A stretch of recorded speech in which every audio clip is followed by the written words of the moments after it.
Hello and welcome to the Limbwalkers Show. This is a cooperative effort with Chesterton High School's radio station WDSO, the Northwest Indiana Workforce Development, and producer Will Glaros. I am Brent Martinson, Chesterton High School principal. The show is called Limbwalkers because it is based on a piece from Mark Twain. The quote that inspired our show name is, quote, "One will never taste the fruit unless one ventures out on the limb," end of quote. Next, we would like to tell you about the Work Ethics Certificate Initiative at Chesterton High School. The Work Ethics Certificate is an opportunity for all students at CHS to obtain a certificate that shows the student has the qualities and skills employers value. On Limbwalkers, the students from Chesterton High School's radio station, WDSO, will be interviewing professional members of the community on various topics of interest.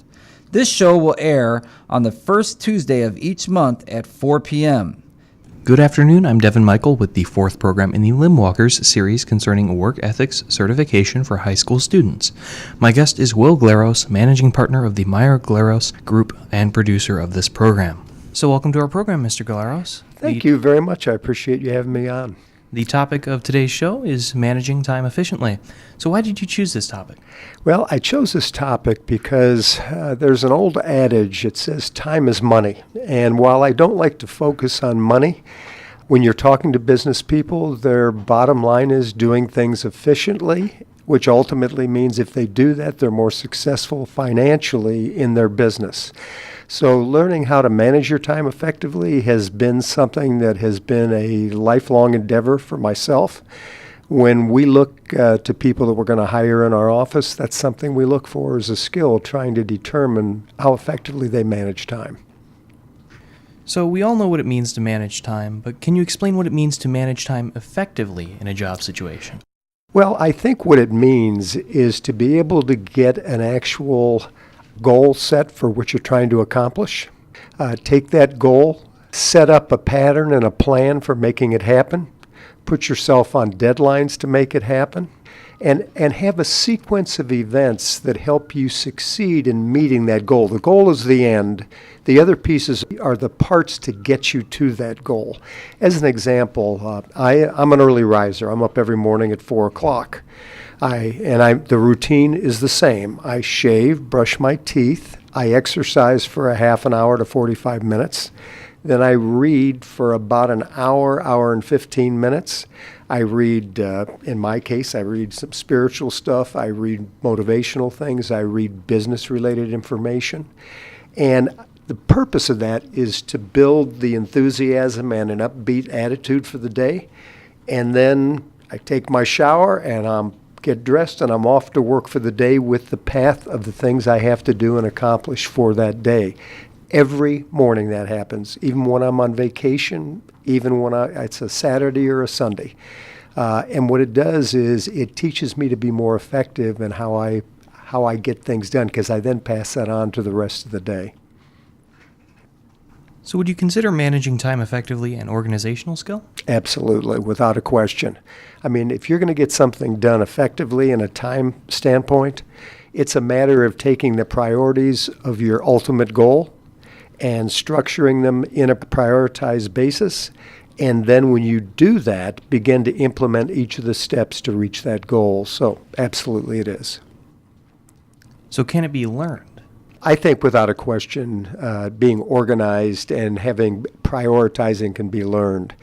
I think it helps, and it helps if you have people teaching you. I mean, you can read books and learn about it, but being with people that are actually implementing those skills, and especially, as an example, if I'm looking at a young person that we hire into our business, the way we manage our time and the goals that we set are completely different than they are for any other business. Doesn't mean that they're not transferable from one to the other business. And as you go longer into your career, you learn to short-circuit things that used to be more difficult to do. And you begin to take the harder things, and actually, I've done this. You put them right up front in the priority for the day, because when you get those out of the way, the rest of the day seems like it's pretty easy. So how can you develop this skill? Is this something you have to learn to do over an extended period of time, or can you learn it in a relatively short time? I think you can learn the basics. As an example, the structured pieces that I would normally do. I made a list of them. Set goals, get organized, set deadlines, create a schedule, plan and delegate if you can, so you can have other people doing things that are not to the level of your expertise, but you need the information that goes with it. And so, yes, I mean, I think they can be learned. You can teach them to people, but it's the experience of actually using them in the field that you're in, which is where you're going to get the value from it. How can an employer help their employees acquire this skill? Well, I think they can, first of all, put them in place with another. As an example, when we hire a new person in our office, we normally link them with another more seasoned representative and let them go out and mirror the things that they're doing. We can also sit down with them and teach them basic skills. Say, look, as an example, in our office, we've got certain times during the day when we don't go to email. We'll go back to it at a later point in the morning and get all of the primary things that need to be done immediately, and then get into the emails and begin returning calls. But the thing that's interesting about managing time is it's constantly changing, so you've got to be adaptable. So a young person coming into the business initially kind of comes in and they'll follow it on a structured basis, but with experience they learn to vary off the path and set up different strategies to accomplish those same goals, things that are comfortable to them, because it has to be something comfortable to you. So what are some aids to help a person manage their time to their advantage? Could devices on a computer or phone help or hurt them with this? Well, I think the computer always helps. I always joke about the fact years ago, before computerization was here to the degree it is, I had 5 yellow legal pads, and each pad was for a day of the week, work day of the week, Monday through Friday.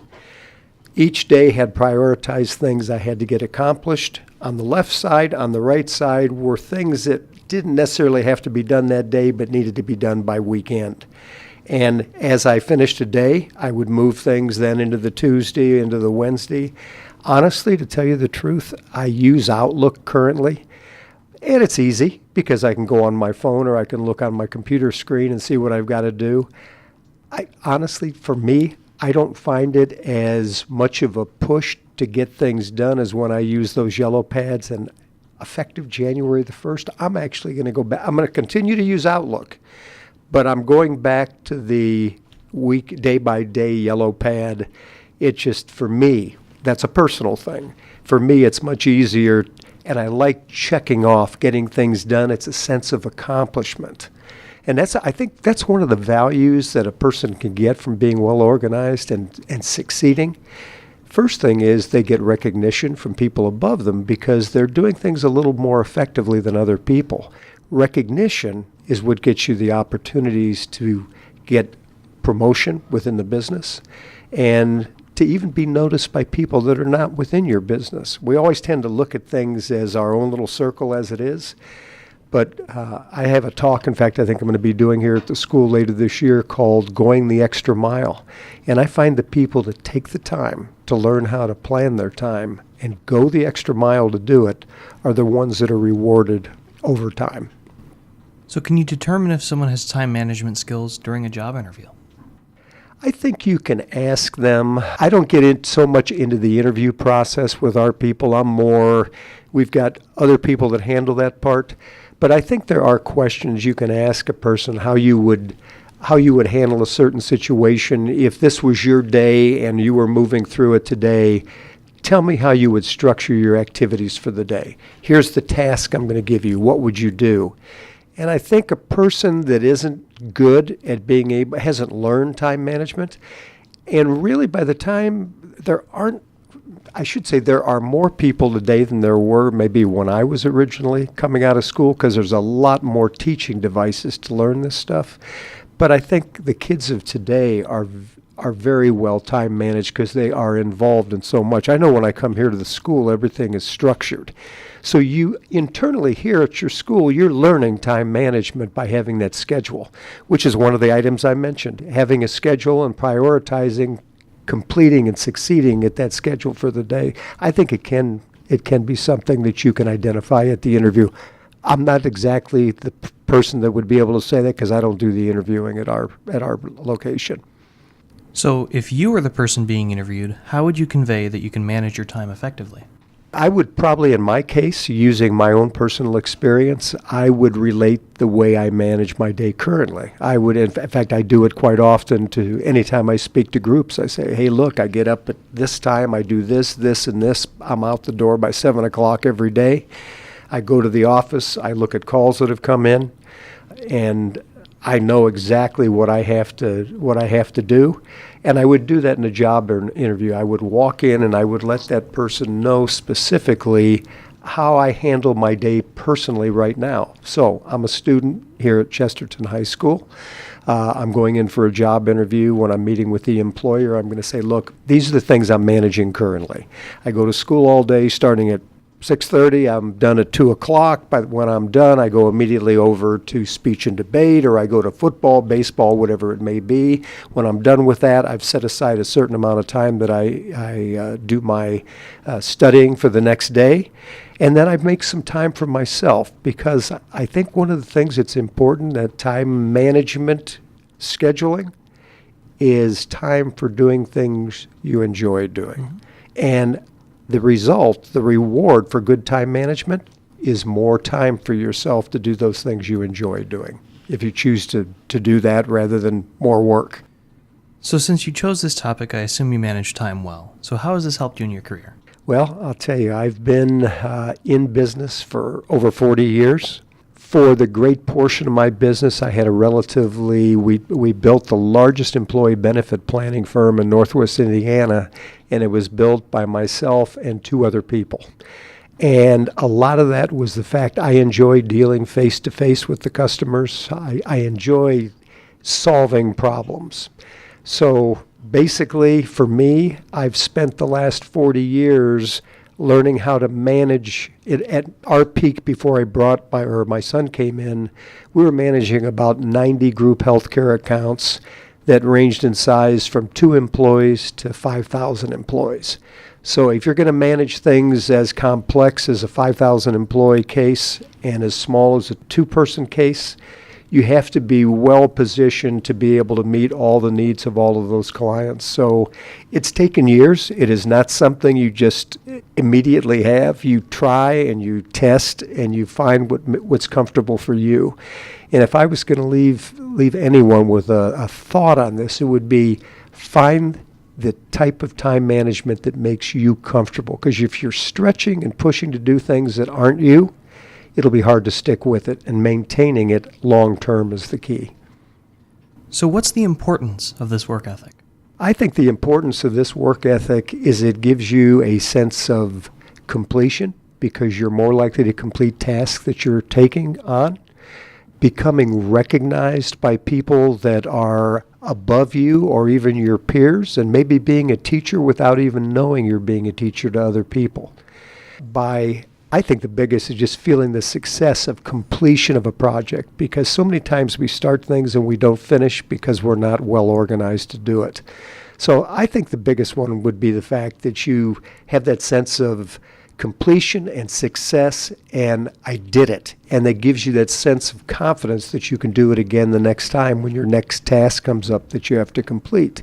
You just vary the steps that you use in time management for each project you're working on. So do you have any final comments you'd like to add about managing time effectively?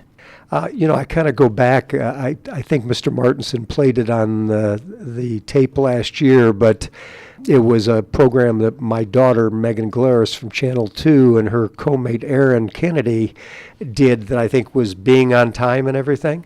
And Mark Chamberlain from Lakeside Wealth Management did a presentation for you on that. And I would say that be on time, have a schedule, which is part of being on time and managing time effectively, and you're on the first step to succeeding at anything that you do. All right. So thank you for being my guest, Will. Thank you very much for having me. That was Will Glaros, managing partner of the Myers-Glaros Group. Today we discussed the topic managing time effectively and why this is an important work ethic. Limbwalkers comes to you on the first Tuesday of each month at 4 p.m. It is also available on YouTube. Stay tuned for a new topic and guest on the next program. I'm Devin Michael. Thank you for listening.